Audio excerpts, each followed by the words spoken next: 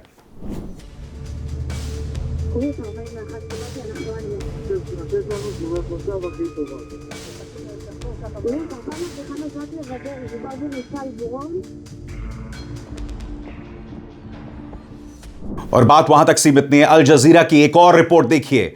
Bahrain में आप देखिएगा किस तरह से वहां के एल्यूमिनियम प्लांट्स पर हमला कर रहा है Iran.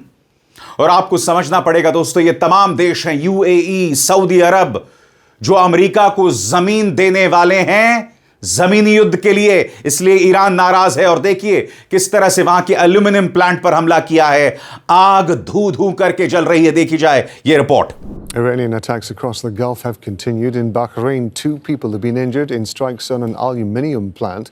An Iranian attack damaged a radar system at Kuwait International Airport on Saturday. Here in Doha, the Qatari Defense Ministry says a number of drones launched by Iran were intercepted on Saturday. And the UAE and Ukraine have denied earlier Iranian claims that it had destroyed a facility housing Ukrainian anti-drone systems in the United States. इस बीच मैं आपको बतलाना चाहता हूं कि इस्राएल के जो chemical plants पर हमला हुआ है, उसको लेकर इस्राइल ने चेतावनी जारी की है। आपके सामने आईडीएफ ने कहा है अपने तमाम नागरिकों से कि आप अपने घरों में रहें, आप बाहर ना आएं, क्योंकि जो नियोट होवाव इंडस्ट्रियल एरिया है जहां पर हमला किया गया है, बेयरशिबा के इस इलाके में बताया जा रहा है कि रासायनिक लीकेज हो सकता है, केमिकल लीकेज हो सकता है।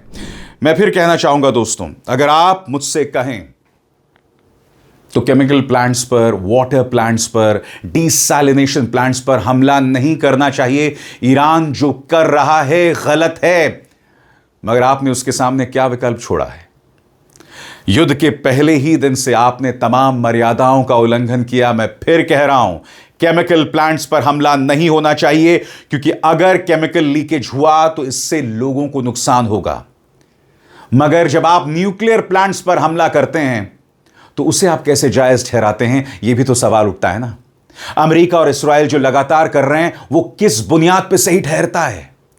अमेरिका और इस्राइल ने इस युद्ध को एक ऐसे मोड़ पर ला दिया है जहां से यू टर्न लेना इस वक्त नामुमकिन होता जा रहा है, और वो सरासर गलत है। दोस्तों, ईरान कह रहा है कि वो पूरी तरह से जंग के लिए तैयार है, मगर पेंटागन आखिर क्या करेगा? अमेरिका की तरफ से हमें क्या संदेश मिल रहा है? मैं आपके सामने तमाम न्यूज एजेंसीज के हवाले से जानकारी जुटाकर लाया हूं, जो अब मैं आपके सामने पेश कर रहा हूं। क्या करने वाला है पेंटागन इस पूरे मामले में? जमीनी युद्ध को लेकर अमेरिका की क्या तैयारी है, क्या सोच है? गौर फरमाएं। अमेरिका क्या करेगा? पेंटागन अभी ईरान में कई हफ्तों तक चलने वाले ग्राउंड ऑपरेशन की तैयारी कर रहा है। अमेरिकी अधिकारियों के मुताबिक हजारों अमेरिकी सैनिक और मरीन्स मिडिल ईस्ट पहुंच रहे हैं, जिससे युद्ध का एक नया और ज्यादा खतरनाक फेज बन सकता है। अगर राष्ट्रपति डोनाल्ड ट्रंप एस्केलेशन का फैसला लेते हैं तो अमेरिकी सैनिकों को ईरानी ड्रोन, मिसाइल, जमीन से फायरिंग और आईईडी बॉम्ब जैसे खतरों का सामना करना पड़ सकता है। अधिकारियों का कहना है कि यह पूरा स्केल इन्वेजन नहीं होगा, बल्कि छोटे छोटे ऑपरेशंस होंगे, जैसे स्पेशल फोर्सेस और आर्म फैक्ट्री के जरिए छापेमारी। संभावित हमले में शामिल हैं, नंबर 1, खार्ग आइलैंड, ईरान का सबसे बड़ा तेल एक्सपोर्ट हब पर कब्जा करना। नंबर 2, हॉर्मूज जल डमरू मध्य के पास तटीय इलाकों में छापेमारी करना। नंबर 3, ऐसे हथियारों को ढूंढकर खत्म करना जो कमर्शियल और मिलिट्री जहाजों को निशाना बना सकते हैं। और एक अधिकारी के मुताबिक यह ऑपरेशन कुछ महीनों तक चल सकता है। और आपको समझना पड़ेगा दोस्तों, इसके पीछे सिर्फ एक सोच है, और वो है ट्रंप का यह ताजा बयान, मुझे चाहिए तेल, और कुछ नहीं है दोस्तों। जैसे मैं बार बार कह रहा हूं, इन्हें ईरान के अंदर डेमोक्रेसी की परवाह नहीं है, इन्हें वहां के लोगों की परवाह नहीं है, क्योंकि हर जो कदम उठा रहे हैं, चाहे वहां की यूनिवर्सिटीज को बर्बाद करना, चाहे वहां पर स्कूल्स को हमला करना, यह ईरान की जनता के खिलाफ है। साफ तौर पर दिख रहा है दोस्तों। अब यहां पर डोनाल्ड ट्रंप का यह बयान सामने आता है। वो कहते हैं कि मुझे तेल चाहिए, यही इनकी हकीकत है और इसके अलावा कुछ नहीं। बहरहाल, ईरान ने चेतावनी दी है। Iran warns against US ground invasion as regional leaders ramp up diplomatic efforts. दोस्तों, कई देश जो हैं, जिसमें पाकिस्तान, तुर्की, ये शामिल हैं, जो कोशिश कर रहे हैं इस मामले में तमाम देशों के बीच में समझौता हो जाए। अब यहां मैं एक चीज कहना चाहता हूं, इससे पहले कि मैं आपको बताऊं कि ईरान ने क्या कहा है। यहां पर पाकिस्तान मध्यस्थता कर रहा है, वो पाकिस्तान जो अमेरिकी राष्ट्रपति डोनाल्ड ट्रंप को नोबेल शांति पुरस्कार देना चाहता है, वो देश जिसकी सोच में दोगलापन है, वो मध्यस्थता कर रहा है। और भारत जिसके ऐतिहासिक संबंध रहे ईरान के साथ, वो पूरी तरह से खामोश है। क्यों? आज प्रधानमंत्री नरेंद्र मोदी और एस जयशंकर की इस सोच ने हमें यहां ला दिया है कि भारत का कोई किरदार नहीं है साहब। क्यों? क्योंकि जब सुप्रीम लीडर खामेनी की मौत हुई थी तो भारत खामोश रहा था। वहां के बच्चों को जब मारा जा रहा था, भारत खामोश रहा था। भारत जो अमेरिका कह रहा था, यानी कि भारतीय जनता पार्टी जो अमेरिका कह रहा था, वही कर रहा था। अमेरिका ने कहा ईरान से तेल मत खरीदो, नहीं। अमेरिका ने कहा रूस से तेल मत खरीदो, मान लिया। अमेरिका ने कहा चाबहार बंदरगाह परियोजना पर फुल स्टॉप लगाओ, भारत ने उसका अनुसरण किया, उसे फॉलो किया। और आज पाकिस्तान जो है इसमें मध्यस्थता कर रहा है। यह अपने आप में एक हकीकत है जो कहीं ना कहीं भारतीय जनता पार्टी सरकार को आईना दिखा रही है। बहरहाल, ईरान ने इस मुद्दे पर क्या कहा है आपके स्क्रीन पर। यह जो जंग की तैयारी हो रही है, ईरान की चेतावनी जो मैं आपको बता चुका हूं आपके स्क्रीन पर। ईरान ने चेतावनी दी है कि अगर अमेरिका ने जमीन पर हमला किया तो हालात और बिगड़ेंगे। इस बीच क्षेत्रीय देश बातचीत की कोशिश तेज कर रहे हैं। पाकिस्तान ने कहा है कि वो अमेरिका और ईरान के बीच बातचीत कराने के लिए तैयार है। यह बात उसने मिस्र, तुर्की और सऊदी अरब के विदेश मंत्रियों से मीटिंग के बाद कही। स्वतंत्र और आजाद पत्रकारिता का समर्थन कीजिए, सच में मेरा साथी बनिए। बहुत आसान है दोस्तों, इस ज्वाइन बटन को दबाइए और आपके सामने आएंगे ये 3 विकल्प। इनमें से एक चुनिए और सच के इस सफर में मेरा साथी बनिए।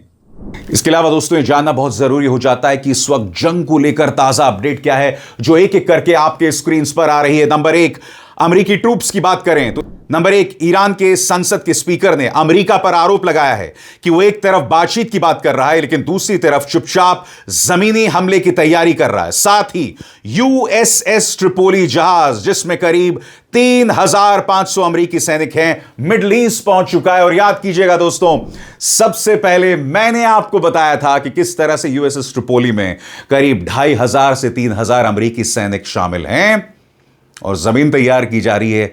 और इसके अलावा इसी मंच पर मैंने आपको बताया था कि 82nd एयरबॉर्न डिवीजन के अमेरिकी मरीन्स भी मिडिल ईस्ट की तरफ पहुंच रहे हैं। इसके अलावा अन्य खबरें आपके स्क्रीन पर। वॉर टाइम डिप्लोमेसी की बात करें तो पाकिस्तान ने कहा है कि आने वाले दिनों में अमेरिका और ईरान के बीच बातचीत होस्ट करने के लिए तैयार है। इस पर इस्लामाबाद में क्षेत्रीय नेताओं के साथ चर्चा भी हुई ताकि तनाव कम किया जा सके। मगर आपके जहन में सवाल होगा कि अमेरिकी राष्ट्रपति डोनाल्ड ट्रंप के दिमाग में क्या चल रहा है। ये वो शख्स है दोस्तों जो एक दिन बातचीत की बात करते हैं। बाय द वे, उनका एक और ताजा बयान आया है जिसमें वो कह रहे हैं कि कुछ ही दिनों में ईरान के साथ समझौता हो जाएगा। सीधी सी बात, आप वहां के परमाणु प्लांट्स पर हमला कर रहे हैं, वहां की यूनिवर्सिटीज को बर्बाद कर रहे हैं। ऐसे में यह सवाल उठना लाजमी है कि इस आदमी के मन में, दिमाग में क्या चल रहा है। गौर फरमाएं, फाइनेंशियल टाइम्स को जो डोनाल्ड ट्रंप ने इंटरव्यू दिया है उससे काफी कुछ पता चलता है। अमेरिकी राष्ट्रपति डोनाल्ड ट्रंप ने रविवार को कहा कि वो अभी भी इस बात पर विचार कर रहे हैं कि ईरान के खाड़ग आइलैंड को कब्जे में लिया जाए या नहीं। यह फारस की खाड़ी के उत्तरी हिस्से में मौजूद एक बेहद अहम तेल हब है। उन्होंने यह भी कहा कि अगर ऐसा किया गया तो अमेरिकी सेना को वहां काफी समय तक रहना पड़ सकता है। अब धर्म संकट क्या है? आप हमला करेंगे, ईरान पहले कह चुका है वेलकम टू हेल, नर्क में आपका स्वागत है। बड़े पैमाने पर अमेरिकी सैनिकों की लाशें वापस अमेरिका जाएंगी और यह बात किसी भी अमेरिकी परिवार को स्वीकार नहीं है, क्योंकि इस युद्ध की शुरुआत इस्राएल के कहने पर अमेरिका ने किया है। कहने को अमेरिका इस्राएल से बड़ा देश है, मगर यहां पर ट्रंप जो हैं वो नेतन्याहू के पिछलग्गू के तौर पर काम कर रहे हैं। फाइनेंशियल टाइम्स को दिए गए इंटरव्यू में और क्या कहा ट्रंप ने आपके स्क्रीन पर। ट्रंप ने फाइनेंशियल टाइम्स से बात करते हुए कहा, हो सकता है हम खाड़ग आइलैंड ले लें, हो सकता है ना लें, हमारे पास बहुत विकल्प हैं। उन्होंने आगे कहा, लेकिन इसका मतलब यह भी होगा कि हमें वहां कुछ समय तक मौजूद रहना पड़ेगा। यह आइलैंड ईरान की अर्थव्यवस्था के लिए बहुत अहम है क्योंकि यहां से करीब 90% तेल एक्सपोर्ट होता है। तो सवाल यह कि क्या खाड़ग द्वीप से अमेरिका और ईरान के बीच में जमीनी युद्ध शुरू होगा या फिर यह मोर्चा कहीं और कायम होगा? ये तमाम सवालात हैं क्योंकि यह बात तय हो गई है कि कई खाड़ी देश जो हैं वो अमेरिका को जमीन देने वाले हैं और यही वजह है कि ईरान इन तमाम देशों पर भी हमला कर रहा है।